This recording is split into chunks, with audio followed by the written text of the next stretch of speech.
दोस्तों नमस्कार, मैं हूं पवन त्यागी।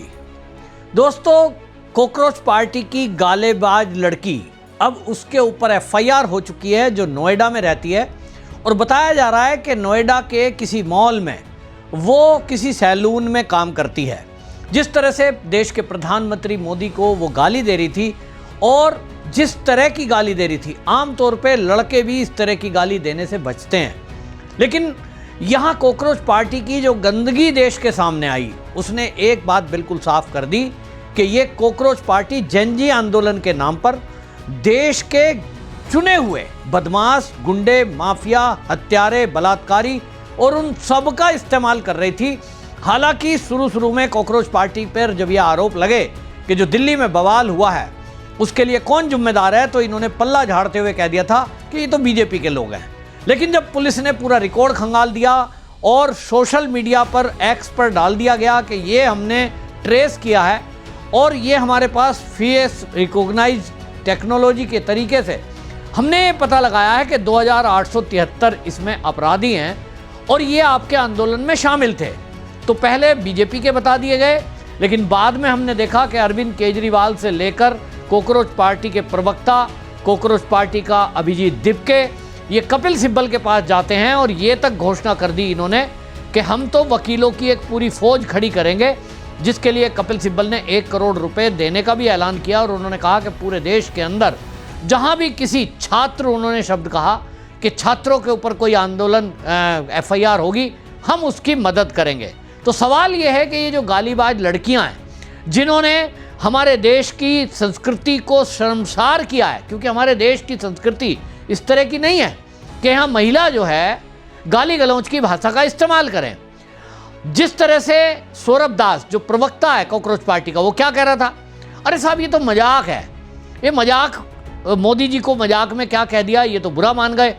तो अशोक श्रीवास्तव दूरदर्शन चैनल के वरिष्ठ पत्रकार हैं और मेरे मित्र भी हैं, उन्होंने तत्काल इसका जवाब दिया। उन्होंने एक्स पर पोस्ट किया कि अभिजीत दिपके, यदि ये मजाक है खाली कि आप मोदी को माँ बहन की गाली दो, उनकी माँ को गाली दो, धर्म को गाली दो, हिंदू देवताओं का अपमान करो, और आप कह रहे हो ये तो मजाक है, कि मजाक में गाली दी गई, तो फिर आपकी बहन भी होगी, आपकी माँ भी होगी, आपके पिताजी भी होंगे, फिर उनको भी कोई कल को गाली दे दे या उनको भी दिलवा दो, मजाक ही तो है।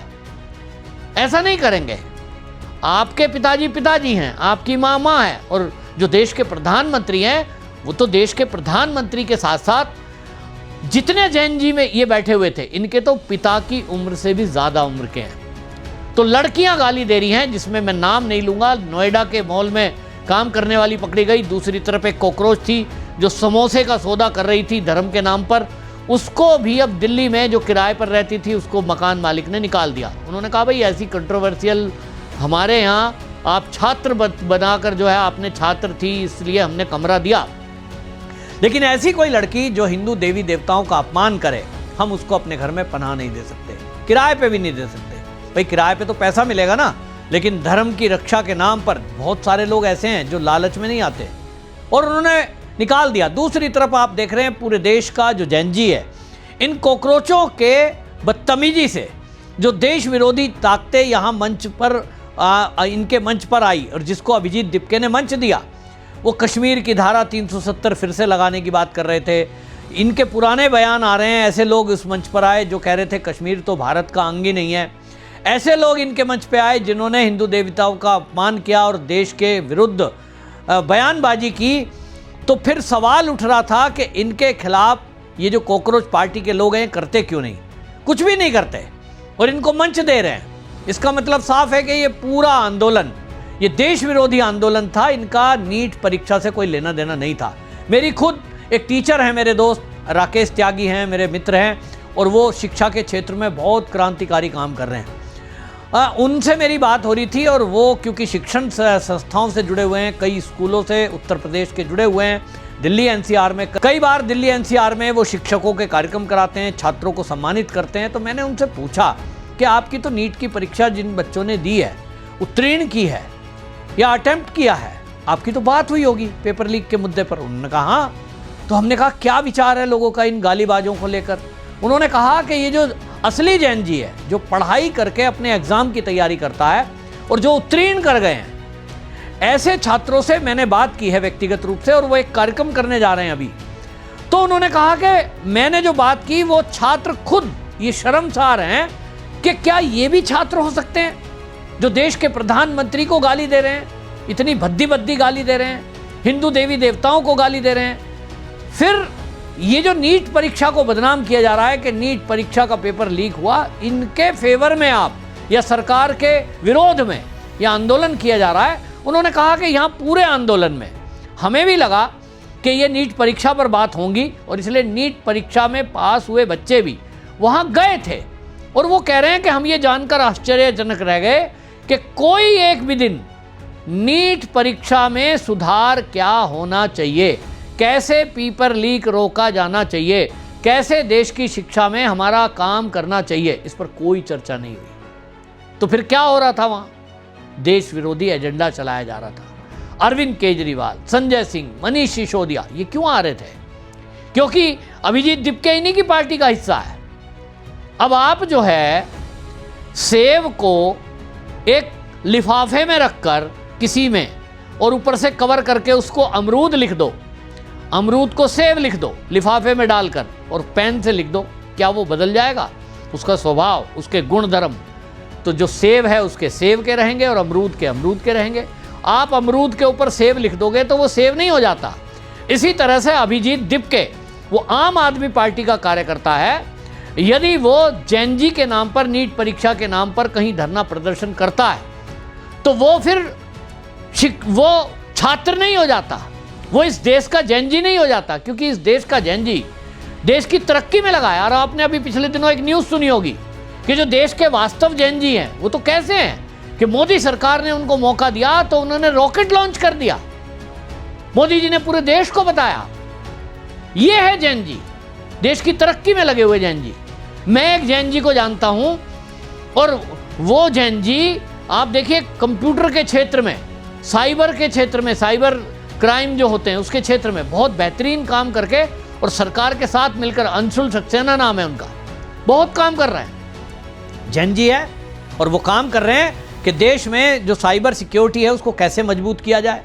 ईवीएम को हैक लेकर के कई सारे दावे हुए थे, तो वो खुद वहाँ गए थे। चुनाव आयोग का जो इस तरह का चैलेंज था कि भाई कोई भी आकर हैक करके दिखाइए, वो कहते हैं कि मैं जानकर हैप रह गया कि ये जो विपक्षी पार्टी ईवीएम को बदनाम कर रही थी, कोई भी उस ईवीएम को लेकर सीरियस नहीं थी, क्योंकि पहुंचे ही नहीं। और मैं गया था, मैंने ट्राई किया, देखा तो वो हैक हो ही नहीं सकती। इसका मतलब पूरा झूठ फैलाया गया। तो देश का जैन जी, देश विरोधी ताकतों के जो षड्यंत्र हैं, जो नैरेटिव सेट करने वाले लोग हैं, उनका काउंटर करने के लिए वो तो चिंतित है कि हमारा देश तरक्की कर रहा है। मोदी सरकार के नेतृत्व में जिस तरह से आज देश के अंदर रिकॉर्ड हाईवे बने हैं, रिकॉर्ड रेलवे बने हैं, रिकॉर्ड एयरपोर्ट बने हैं हमारे देश में। अब देखिए जैन जी जो है रॉकेट लॉन्च कर रहा है। हमारा देश खुद से अपने आत्मनिर्भर भारत के तहत अपनी आत्मरक्षा के लिए तरह तरह के डिफेंस इक्विपमेंट बना रहा है और उनको एक्सपोर्ट भी कर रहा है। ऐसा तो पहले कभी देखा नहीं था। हमने खुद का कोविड के टाइम पे वैक्सीन बनाया। ये कैसे हुआ कि हमारे देश का जो युवा शक्ति है उसको मोदी सरकार ने उनको फंड दिया और कहा कि देखिए आप खुद की वैक्सीन पर आप रिसर्च करिए और डेवलप करिए, तो नतीजा सामने आया। और ये विपक्षी पार्टी क्या कह रही थी कि ये जो पीएम केयर्स है इसका फंड के बारे में हमें डिटेल बताओ, पैसा गया कहाँ। ये साहब जो हम जानकारी मानते हैं आरटीआई से, उससे मुक्त क्यों रखा गया? क्योंकि मोदी जी ने पैसा रख लिया। अरे मोदी जी का कोई भाई, भतीजा, बहन 1 रुपए का लाभ आज तक कभी किसी ने प्राप्त नहीं किया।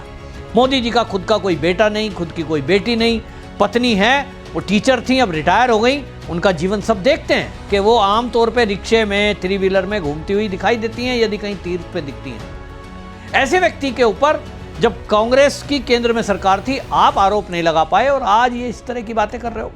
तो ये जो गालीबाज है इनका इलाज हो रहा है। देश का जो रियल जैन जी है वो ऐसे लोगों को ढूंढ रहा है और कई चेहरे ऐसे हैं जो बहुत ज़्यादा वायरल हुए हैं। उनको जब मार्केट में लोग देख रहे हैं, क्योंकि राष्ट्रवादी हमेशा कानून अपने हाथ में नहीं लेते, लेकिन हाँ उनको ये एहसास जरूर कराया जा रहा है कि भाई तुमने बहुत गलत और शर्मनाक काम किया है।